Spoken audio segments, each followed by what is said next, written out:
Добра вечер, добре дојдовте, го почнуваме централното информативно издание. Ќе се фокусираме на светската вест број 1 од светот, но за почеток во генералната најава неколку информации за тоа што ќе гледате во вестите и од кај нас. Зборуваме за грабежот во Тутунска банка и за епидемијата на морбили.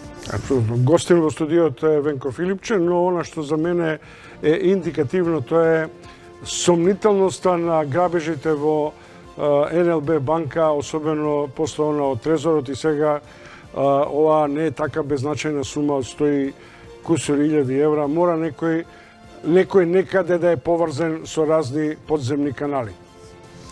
Детали за тоа што точно се случило и каква е ситуацијата денеска ќе погледнете нешто подоцна. Како што најавив за почеток, зборуваме за светската вест број 1, односно за Нотр-Дам, додека светот жали за она што беше изгубено и додека се пресметува и се пребројува што се успеало да биде спасено.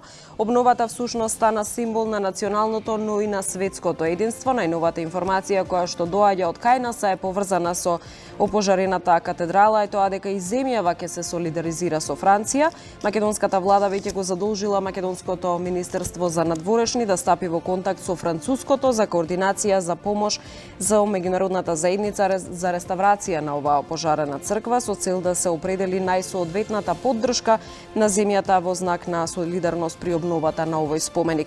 Во меѓувреме, социјалните мрежи додека се преплавени со фотографии од лични, односно фотографии од корисниците на Facebook од земјава кои што успеале да се фотографираат пред Нотр-Дам со целиот неизин сјај, воедно се шират и фотографии, односно апели да се подзамисли за тоа што се случува во земјава, односно вниманието се обидуваат да го завртат и кон катедралната црква Света Софија во Охрид, црквата во Курбиново и Свети Пантелемон во Нерези. Секако апелот е да не дозволиме да се случи тоа од Париз. Да не се случи, да.